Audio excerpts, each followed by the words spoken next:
안녕하세요. 한주입니다. 책을 좋아하시는 분들이라면 욕심내는 분야 중에 하나가 바로 세계문학 전집을 독파하는 거라 생각하는데요. 문학동네, 의유, 펭귄클래식 등 여러 출판사에서 세계문학 전집이 나오고 있지만 제일 대중적인 시리즈라고 하면 미음사의 세계문학 전집을 떠올리실 것 같습니다. 아마도 현재 약 380여 편의 많은 책이 발간되었고 어느 나라에 편중되지 않고 여러 나라의 문학을 경험해 볼 수가 있어서가 아닐까 싶습니다. 오늘은 제가 가지고 있는 미음사 세계문학 전집 시리즈를 공유해 볼까 하는데요. 제가 이미 읽은 책도 있고 아직 읽지 못한 책도 있어서 각 책의 내용을 설명드리기보다는 제가 왜 이 책을 사게 됐는지에 대해서 말씀드리겠습니다. 첫 번째 책은 오비디우스의 변신 이야기입니다. 이 책은 미음사 세계문학 전집의 첫 번째로 발간된 책인데요.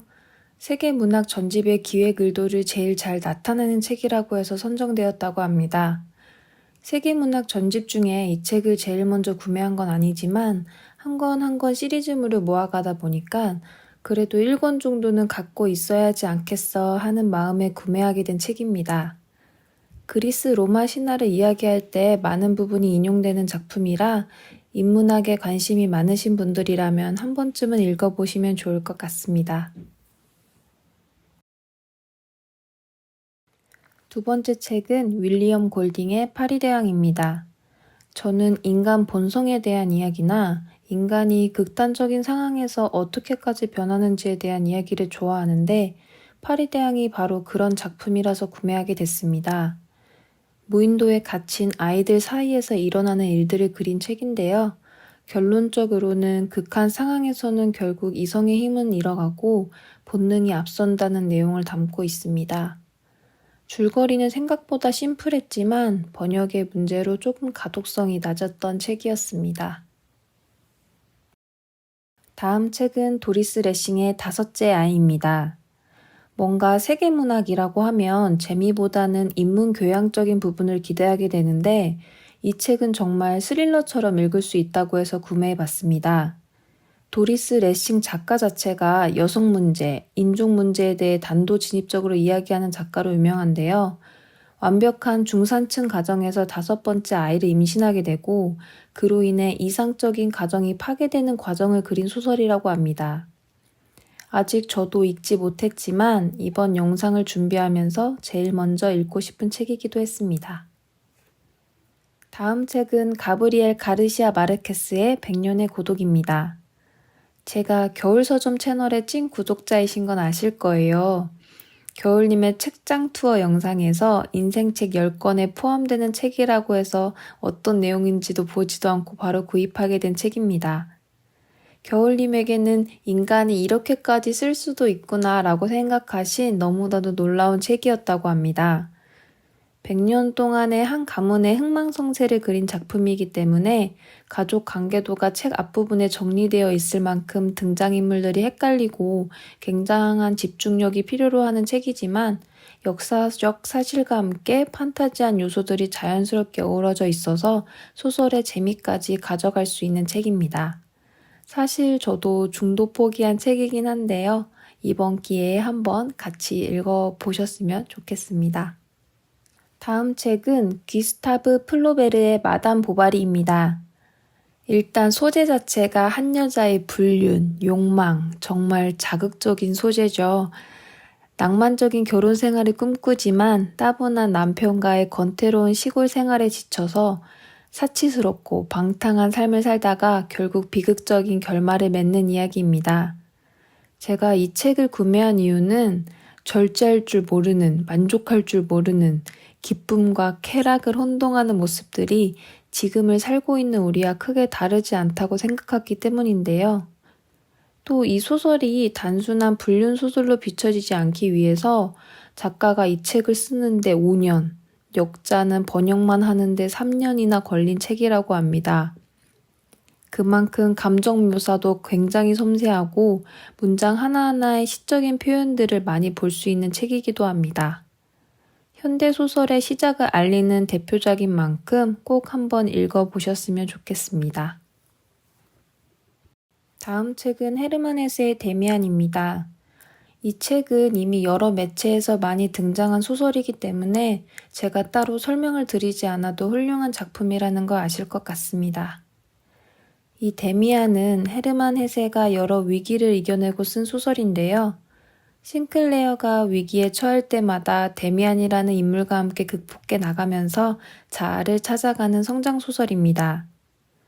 이런 성장소설은 자기계발서처럼 직접적인 방향을 제시하진 않지만 소설의 인물을 통해서 내 삶을 같이 되돌아볼 수도 있고 또 용기도 얻을 수 있기 때문에 굉장히 제가 좋아하는 분야이기도 합니다. 특히 이 책은 나이가 듦에 따라 감상이 달라지기 때문에 제독률도 굉장히 높은 작품이라고 해요. 마지막에 데미안은 싱클레어에게 내가 네 안에 있어 라는 의미심장한 말과 함께 떠나게 되는데요. 결국 어떤 위기를 맞던 앞으로 나아가기 위해서는 자신의 의지가 중요하다는 교훈을 주는 작품입니다. 이 데미안에 이어서 쓰여진 작품이 바로 시다르타입니다. 이 작품은 헤세의 깨달음의 완성작이다 할 만큼 굉장히 농익은 작품으로 유명한데요. 저는 이 책을 소개하는 영상에서 우리가 성실하게 살면서도 자신만의 길을 찾지 못하고 방황하는 이유는 스스로에게 해야 할 질문을 자꾸 남에게 하고 있기 때문이다 라는 한 대목으로 구매하게 되었습니다. 이 책의 주인공인 시다르타는 모든 것이 완벽하지만 내면의 허전함을 느낍니다. 이 허전함을 채우기 위해 출가를 하지만 아무리 위대한 스승님의 가르침을 받아도 그 갈망이 해결되지 않는데요. 결국 속세로 다시 돌아온 시다르타는 나의 경험을 통해 내가 스스로 깨달음을 얻어야 한다는 것을 깨닫게 됩니다. 아직까지도 나에 대해서 잘 모르겠다. 삶에 뚜렷한 목표가 없다고 생각하시는 분들이 우리가 모든 경험을 느끼고 반응하는 과정에서 나의 진면목을 찾을 수 있고 또 이렇게 방황하는 과정까지도 깨달음을 얻어가는 과정이다 라는 위로를 얻을 수 있는 책이라고 생각합니다. 다음 책은 스콧 피츠제럴드의 위대한 개츠비입니다. 저는 영화 위대한 개츠비를 보고 한창 개츠비라는 인물에 빠져서 구매하게 됐는데요. 불법을 저지르기도 하고 결국 모든 것이 파멸할지라도 자신의 이상, 사랑을 향해서 끝까지 가는 인물이 굉장히 매력적이었습니다. 책과 영화 모두 좋은 작품을 찾기가 어려운데 이 위대한 개츠비는 2마리 토끼를 모두 다 잡은 것 같습니다. 다음 책은 이사벨 아옌데의 영혼의 집입니다. 이 책은 제가 제일 최근에 구매한 책인데요. 김영하 북클럽 8월의 도서로 선정되어서 구매하게 되었습니다. 이 작가는 앞선 100년의 고독의 저자 가브리엘 가르시아 마르케스를 잇는 작가로 이 작품 역시 마술적 리얼리즘을 대표하는 책이라고 합니다. 저도 아직 읽진 못해서 자세한 내용은 모르지만 일단 김영하 작가님의 추천이라는 점, 그리고 100년의 고독과 다르게 흡입력이 굉장히 대단한 책이라고 합니다.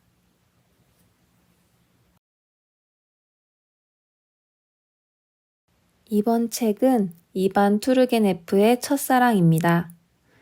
이 책은 첫사랑, 귀족의 보금자리, 무무라는 세 작품이 담겨진 책인데요. 이 중에서는 저는 무무라는 작품에 끌려서 구매하게 된 책입니다.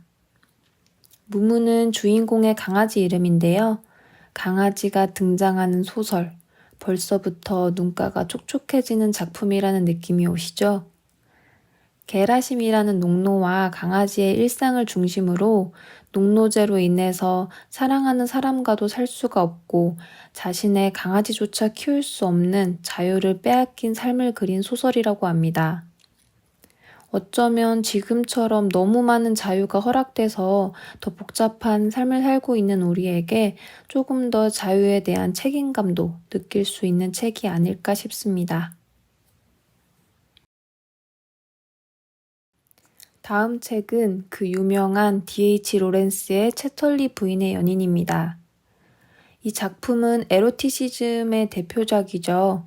굉장히 노골적인 성묘사와 내용 때문에 많은 부분 삭제되어 출판됐었는데 현재 민음사의 책은 최대한 정판을 복원했다고 합니다. 사실 이 부분만으로도 충분한 구매 욕구가 생겨나죠.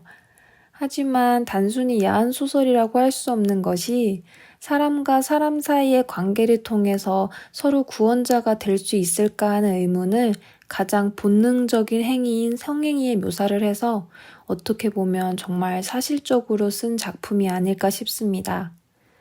그 유명한 버지니아 울프가 천재적인 작가라고 칭송하기도 했던 만큼 고정관념을 갖지 않고 읽어보시는 걸 추천드립니다. 다음 책은 프리드리히 니체의 차라투스트라는 이렇게 말했다입니다. 니체의 사상에 대해서 시적으로 표현한 책인데요. 그만큼 난해하고 어렵기로 유명한 책입니다. 이 책을 읽으면 다른 세계문학의 상대적 난이도가 확연히 떨어뜨릴 수 있다고 해서 도전 정신으로 구매한 책입니다.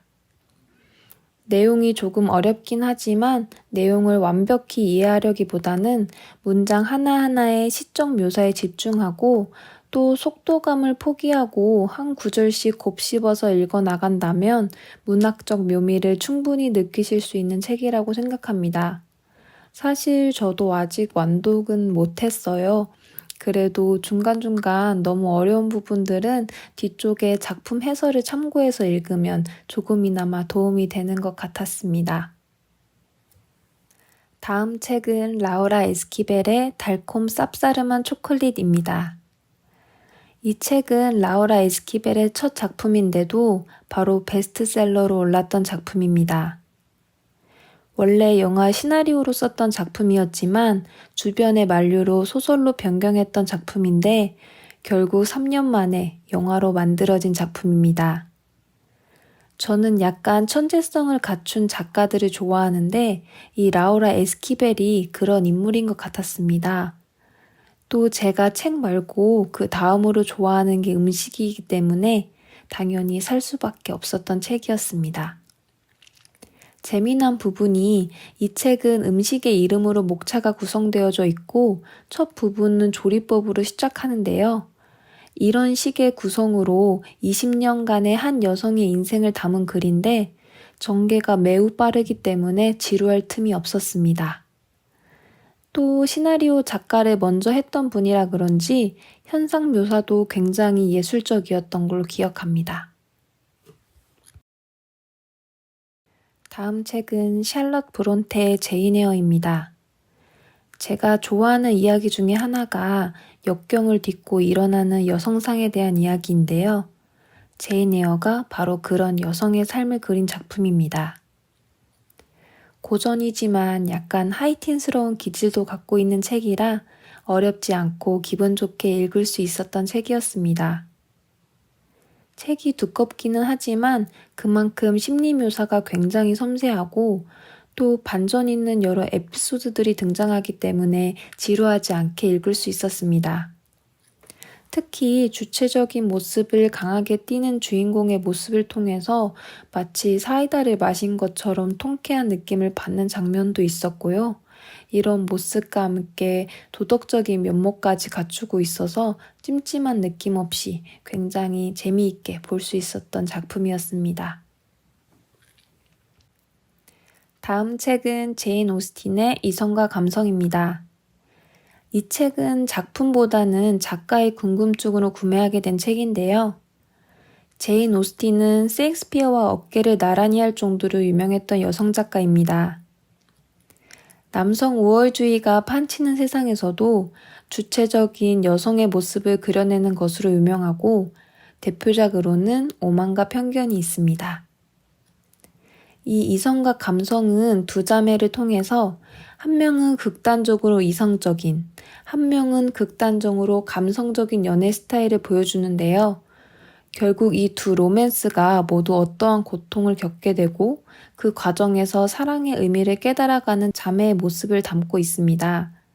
그리고 제인 오스틴 하면 심리 묘사의 대가로 유명한데요. 이 이성과 감성에서도 그 위력을 확실히 느낄 수 있었습니다.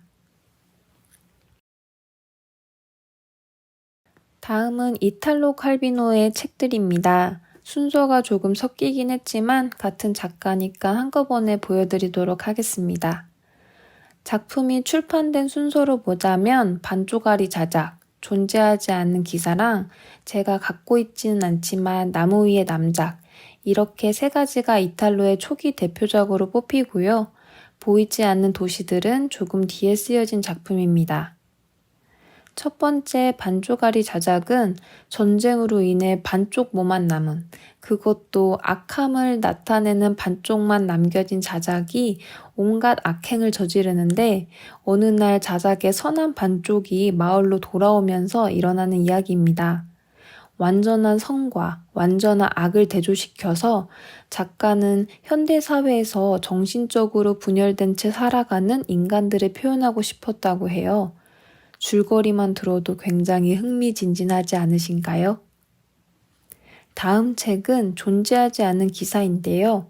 존재하되 존재하지 않는 기사, 존재하는 줄 모르는 존재하는 하인, 존재하지만 허상을 쫓는 여자, 그리고 존재를 증명하려 하지만 인정받지 못하는 청년을 통해서 자아를 잃고 살아가는 현대인의 모습을 비춰보고 인간이란 무엇인지에 대해 생각해 볼 수 있는 작품이라고 합니다.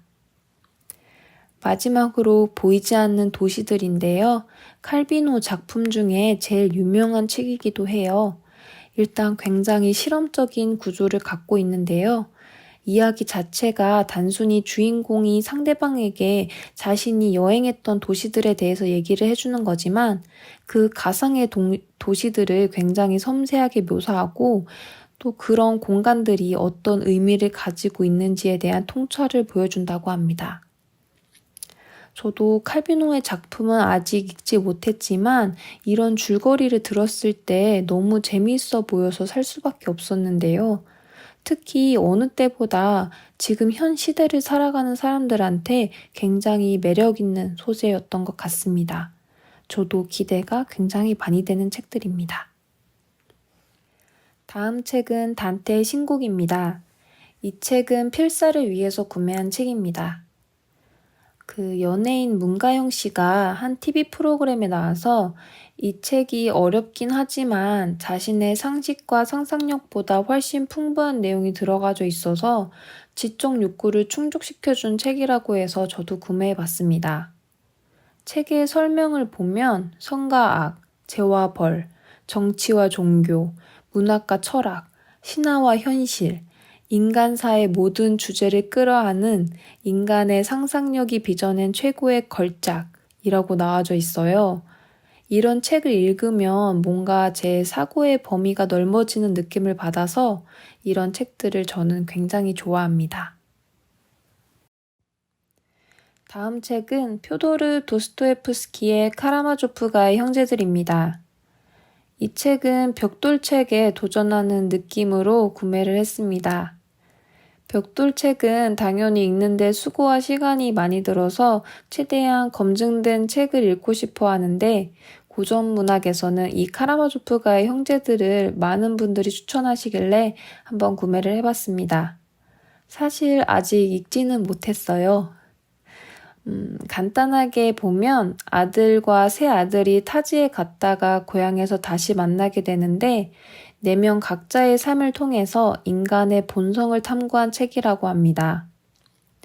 워낙 러시아 문학은 이름부터가 어려워서 다가가기 조금 어려운데 일부에서 각 인물의 특징이나 성향 등을 집중해서 파악하면 2부부터는 재미도 조금씩 느끼면서 읽어갈 수 있다고 합니다.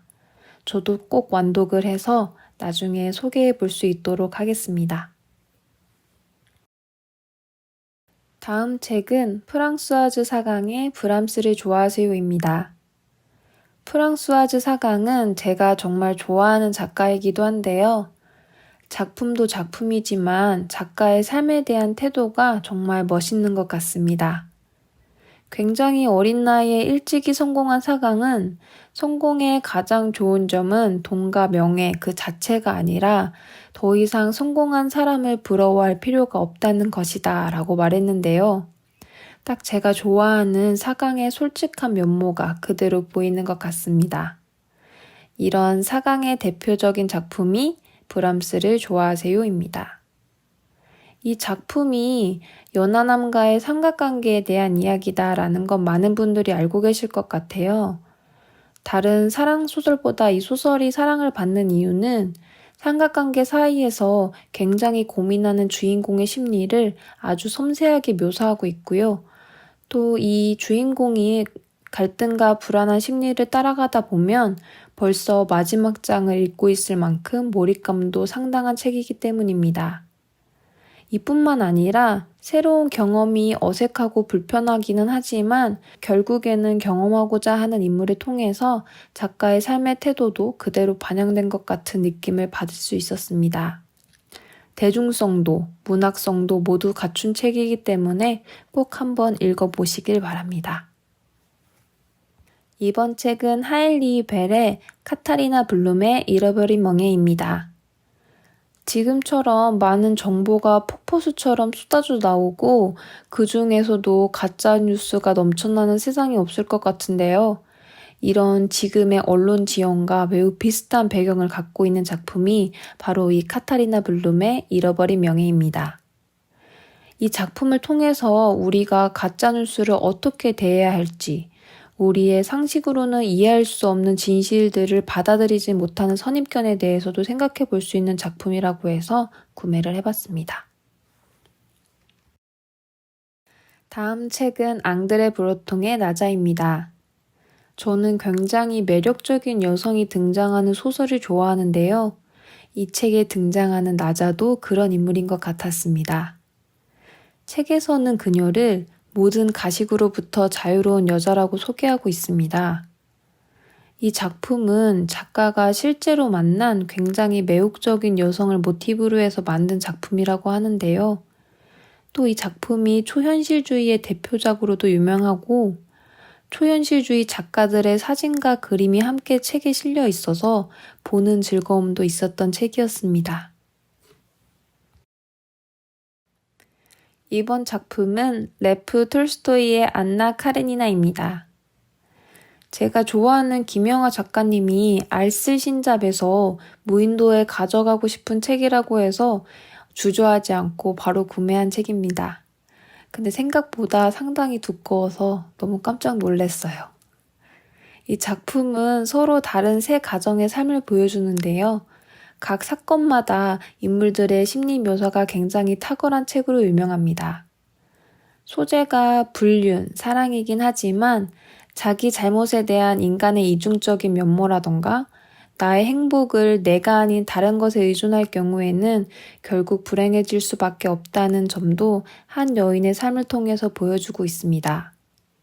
앞서 먼저 소개시켜드린 벽돌책인 카라마조프가의 형제들의 작가인 도에토브스키의 극찬을 받은 책이기 때문에 기대가 굉장히 많이 되는 작품입니다.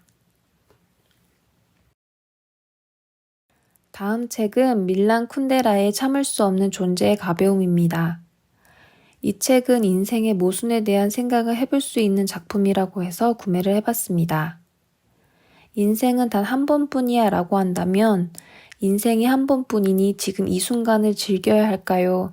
아니면 더 가치 있는 인생을 위해서 미래를 준비해야 할까요? 사람들은 이런 삶의 가벼움과 무거움 사이를 이동해 가면서 인생에 대한 환멸을 느끼지만 또 동시에 인생의 동력을 얻는 이런 모순적인 상황을 그린 작품이라고 해서 바로 구매해봤습니다. 다음 책은 호르헤 루이스 보르헤스의 픽션들과 알레프입니다. 이 두 책은 작품에 대한 내용보다는 작가를 공부하고 싶은 마음으로 구매한 책입니다.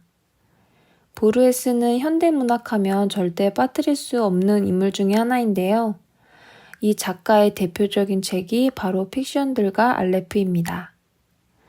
이 픽션들과 알레프는 모두 무려 17편의 단편으로 구성된 책인데요. 단편이어서 쉽게 읽힐 것 같지만 상당히 난이도가 있는 책이었습니다. 약간의 생소한 느낌의 문체를 가지고 있어서 빠르게 읽을 수는 없는 책이었지만 문학뿐만 아니라 사회, 정치, 과학, 철학 등 여러 분야에 영향을 끼친 책이기도 하고 특히 인터스텔라의 도서관 장면이 이 픽션들에서 착안해온 것이라고 해서 더욱 흥미가 갔던 책이었습니다. 다음 책은 임내 케르테스의 운명입니다.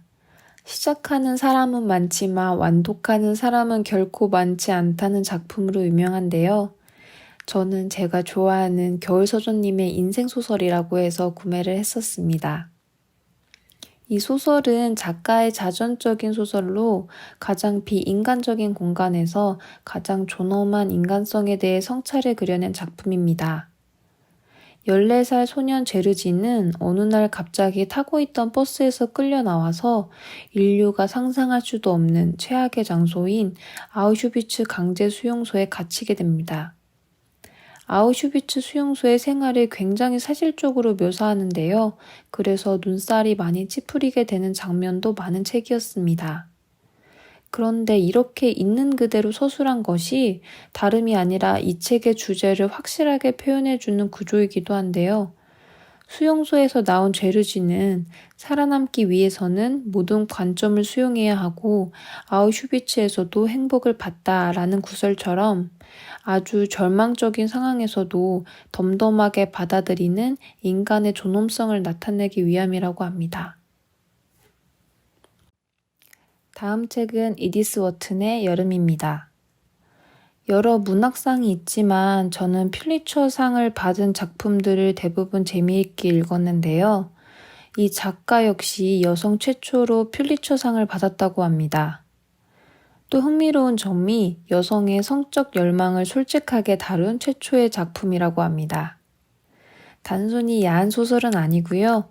주인공 체리티가 자신의 연인과의 사랑을 통해서 자신의 과거를 대면하고 미래를 향해 나아가는 성장소설입니다. 그 성장의 요소로 성적 열망을 전면에 내세워서 사회적인 이슈가 되긴 했지만 굉장히 감각적인 문장들이 많은 소설이라고 합니다.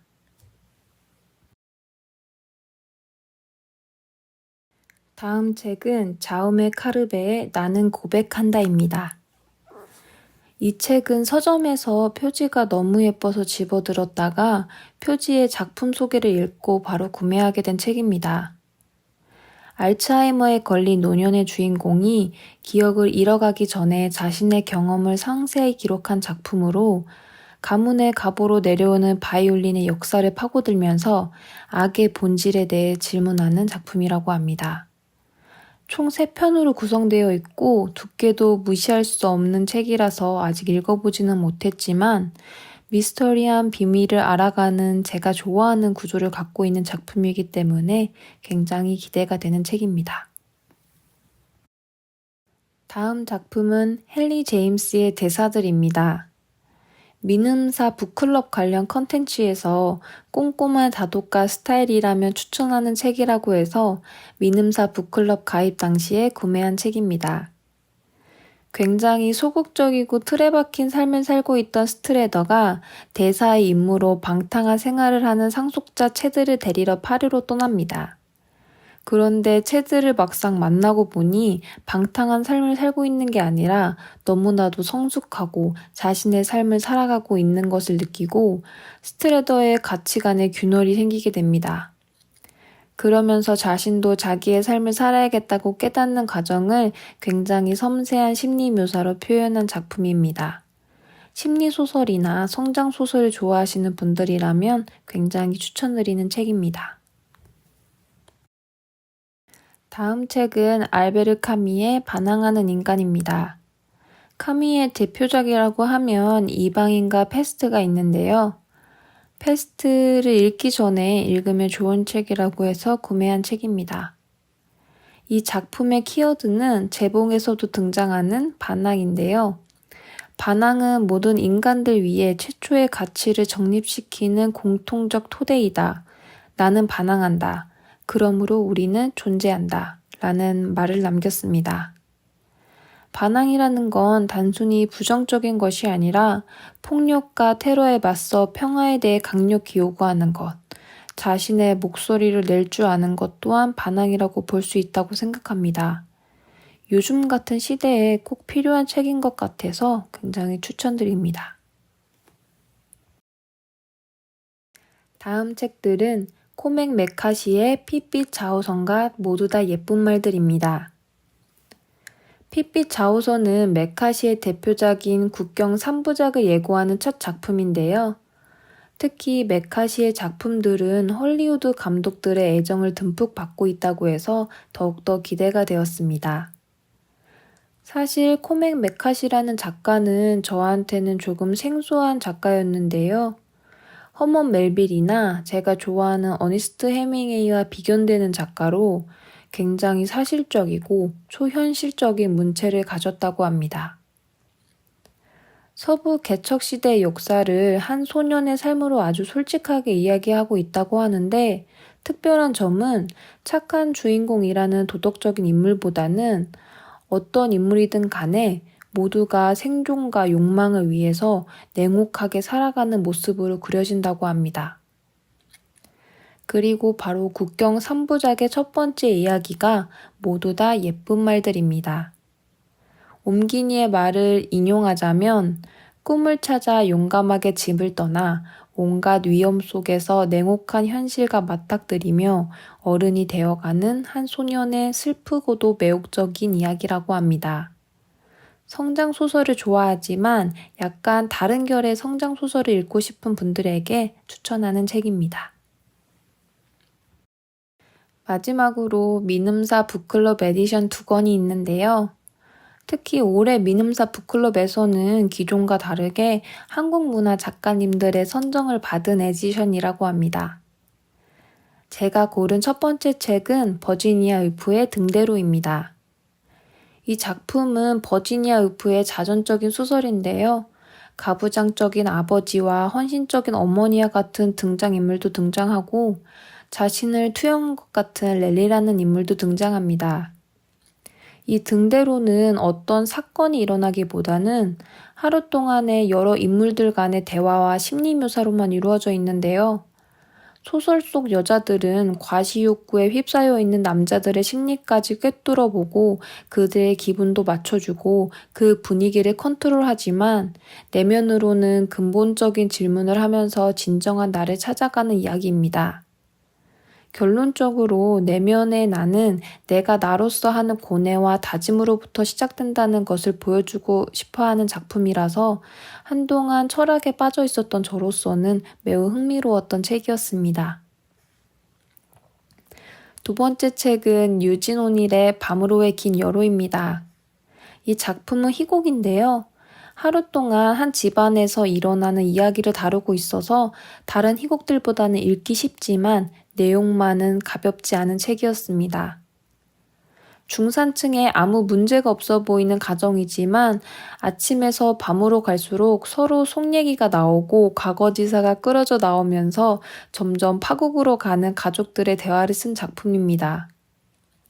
이 작품은 유진 오닐의 자전적인 작품인데 특히 가족들에게 피해가 갈까봐 사후 몇 년간은 출간하지 말아달라고 부탁까지 한 책이라는 점이 더 이 책을 고르게 된 이유인 것 같습니다. 이렇게 해서 제가 가지고 있는 세계문학 전집을 소개시켜 드렸는데요. 저는 이런 시리즈물이 좋은 이유가 전문성 있는 분들이 고생해서 찾으신 좋은 작품들을 저는 조금 더 쉽게 읽을 수 있다는 점이 아닌가 싶습니다. 당연히 제 취향과 맞지 않은 작품들도 있겠지만 이런 세계문학 전집 시리즈를 통해서 조금 더 제 자신도 알아가고 제 취향을 알아가는데 많은 도움을 받을 수 있지 않을까 싶습니다. 이 책들의 자세한 내용은 또 소개시켜드릴 기회가 있을 거라고 생각하고요. 오늘도 시청해주셔서 매우 감사합니다. 또 다음 주에 재미난 책 이야기로 찾아뵙겠습니다. 이상 한 주의 책 이야기였습니다. 감사합니다.